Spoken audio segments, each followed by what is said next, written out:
Ijumaa njema, Ijumaa ya baraka, ambapo asubuhi ya leo mpenzi mtazamaji, ninakukaribisha katika kipindi cha manyunyu ya baraka. Tuendelee na kubarikiwa pamoja, tukiletewa neno la Mwenyezi Mungu na Reverend Francis Namu kutoka kanisa la ABC Madingau Yata Pastorate Machakos Sub-Headquarters.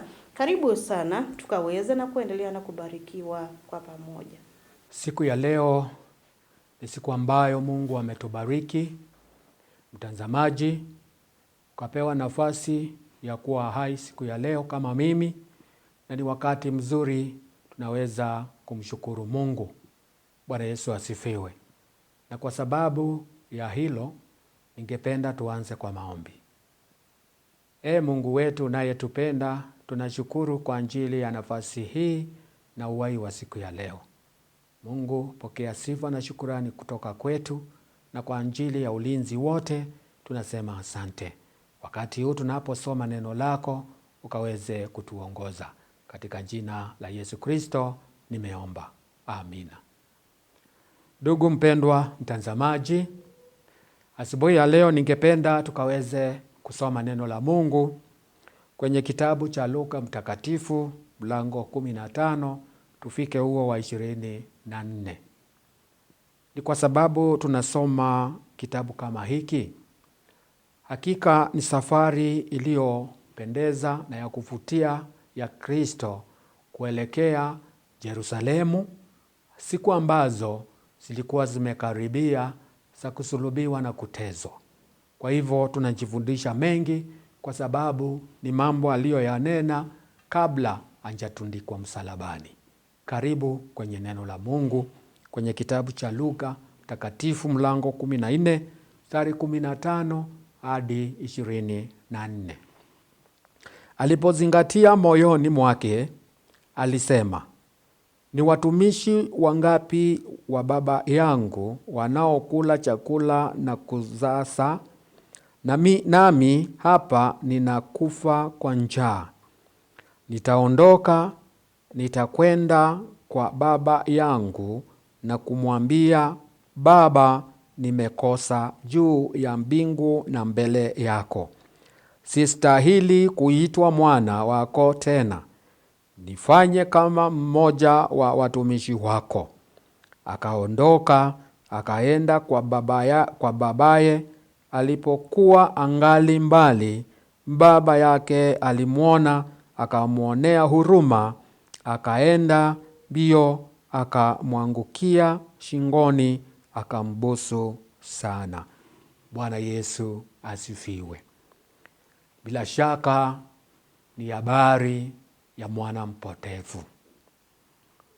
Jinsi tulivyokuwa tumepotea, na upendo wa Mungu kwetu ukawa mwingi, akatupa mwana Yesu Kristo aje kutafuta kilichopotea. Japo tumekuwa tumepotea, akaja yeye mwenyewe akatutafuta tulipokuwa mikononi mwa shetani, alivyotuteza na akatuangamiza.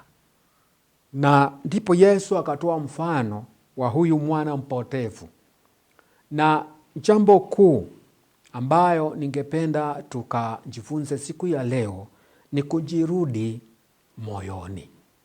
Mara nyingi tunakuwa wagumu na tunasahau kwamba tunafaa kujirudi katika moyo, kuwaza tena na tena, lakini si kwenda mbele tu bila kufikiria ninaenda wapi na nimetoka wapi na niko wapi. Huyu mwana mpotevu alipoamua kwenda nchi za mbali, na akaongiza na akaomba mali kutoka kwa baba, aliweza kuondoka. Hakuwa anajua ni yapi atampata huko mbele, lakini alipokumbana na mambo magumu na mazito na shida ikatokea, aliweza kujirudi moyoni. Yeyote anayejirudi moyoni anaanza kufikiria mambo ya kwanza, anaanza kuona mazuri aliyokuwa nayo. Kwa hivyo mtazamaji, najua ya kwamba unaweza kuwa umeenda kando ama mbali sana kwa ajili ya mambo ya dunia, lakini nakuagiza na kuamuru ukaweze kuketi chini. Ni wakati wa kujirudi kimoyo, uangalie ni mambo gani ambayo uliyafurahia ukiwa katika mambo ya Mungu. Ni mambo gani ambayo Mungu alikuwa amekubariki nayo kabla ya kutoka na kabla ya kuacha kumtumikia Mungu. Huu ndio wakati mzuri wa kujirudi moyoni mwetu. Tuangalie, tushaenda katika ulimwengu unavyoenenda. Kumbe tumeacha njia ya wokovu. Ni wakati wa kujirudi. Na unapojirudi, unaamua kumrudia Kristo. Na ukirudi kwa Kristo ambaye ni baba yetu, usiogope ama usione haya.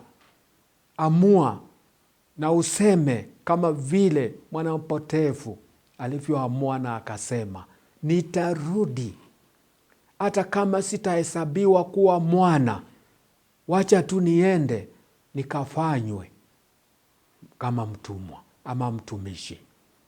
Lakini Mungu ana upendo mwingi. Anapoona mwanaye, anapoona mtu wake amerudi, hawezi kuhesabiwa kuwa mtumishi, anamuhesabu kuwa mwana. Kwa hivyo bado nafasi ya kuitwa mwana kwa Mungu ipo, ndugu mtazamaji. Hata kama umetenda dhambi kiasi gani, hata kama umepotelea duniani miaka ngapi, sasa ni wakati wa kujirudi na umtazame Kristo na uamue kurudi. Utubu, useme nimekuja. Atakushika, atakukumbatia kama mwana, atakuhesabu kwamba wewe ulikuwa mpotevu, atakuhesabu tu katika ufalme wake. Na wote ambao wanaofurahia ufalme huu utahesabiwa pamoja na wao. Usione kama ati umeharibika kiasi ambacho Mungu hawezi akakupenda, Mungu hawezi akakukubali. Hapana. Kunao wanaoona mtu huyu ameenda kutenda dhambi, ameingia katika mambo ya dunia, ni kama Mungu hawezi akampenda. Hapana. Unapojirudi, kwa sababu huyu kijana japo kuwa alipewa mali ya baba, japo kuwa alienda na akaharibu, japo kuwa amerudi bila chochote, baba yake hakuhesabu hiyo gharama na hasara.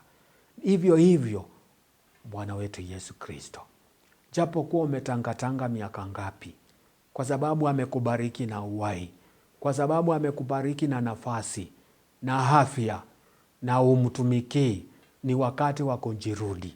Na utakaporudi utahesabiwa haki pamoja na wale wengine. Kwa hivyo nyenyekea, jirudi kimoyo, kuanza mahali ulianzia. Hata Wakristo wengi walipoamua kuingia katika Ukristo, walipopewa nafasi ya kuitwa Wakristo, walikuwa tu moto moto, lakini kwa sababu ya mambo ya ulimwengu, wengine wamepoa na wakarudi nyuma. Yesu Kristo anasema, njooni kwangu, anawaita. Bado nyinyi ni wana katika ufalme wa Mungu. Bado tumepewa nafasi ya kujirudi kimoyo, ya kujirudi kimawazo. Fikiria, ni wapi uliachia njia? Ni wapi uliacha kuenenda na ile njia ya kweli? Pengine ni mtu alikufanya uende kando na mapenzi ya Mungu. Usimuone huyo, muone Kristo na useme, Baba, nimekuja. Baba, mimi ni rehemu. Baba, nimerudi jinsi nilivyo. Hata kuhesabia kuwa mtumwa, hata kuhesabia kuwa mfanyikazi, utapewa haki na nafasi ya kuitwa mwana. Upendo wa ajabu. Usikae huko gizani. Usiendelee na kuumia na kutezeka huko nje. Kuna nafasi ya Kristo ameiandaa. Jirudi tu kimawazo, jirudi tu kimoyo, jione tu wewe ulifurahia ufalme na ukaenda, na utarudi huko. Rudi, na utakaporudi utaona maajabu, kwa sababu Bwana atakuja akukumbatie, atakubusu, atakuonyesha upendo wa ajabu, atakufungulia milango na utaitwa mwana katika ufalme wa Mungu. Ni wakati wa kujirudi kimawazo. Ndugu mtazamaji, mahali popote ambapo umeanguka, ni katika maombi, ni katika kwenda ibada, ni kwa kumtolea fungu la 10, ni kwa kufanya nini? Ni kule ulikuwa muimbaji, umerudi nyuma, nafasi hipo, imefunguliwa. Radhi tu, jirudi kimoyo, jirudi kimawazo na urudi kwa Bwana. Utahesabiwa tu haki jinsi ulivyokuwa mwana mwanzoni. Maneno mazuri. Usikae. Ni wakati mzuri ambapo milango imefunguliwa. Njoo bila kuona haya. Kuja na Bwana atakulaki. Bwana akubariki na alibariki neno lake. Tuombe. Asante Mungu wetu kwa upendo wa ajabu. Tumesoma ya kwamba mwana mpotevu aliporudi kwa baba yake, hata kimawazo alivyokuwa amejipangia, hakuweza kuitwa mtumishi, lakini aliweza kupewa nafasi ya kuitwa mwana. Upendo wako ni wa ajabu. Tunapoenda kando na mapenzi yako, tunapojirudi kimawazo, tukirudi unatupa nafasi tena ya kuitwa wana. Asante Mungu kwa ajili ya upendo wako. Tubariki zizi zote, tuwe na mafikira ya kujirudi kimoyo. Asante kwa ajili ya nafasi hii, na ni katika jina la Yesu Kristo nimeomba na kushukuru. Amen.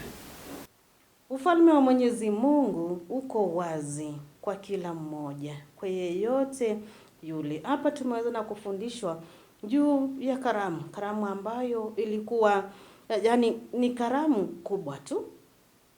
Mwenye alikuwa ameiandaa akaweza na kualika watu, wale ambao walikuwa wamealikwa wakakosa kuhudhuria. Baadaye akatoka nje kwa njia pana na kuita wote ambao walikuwa wanapita.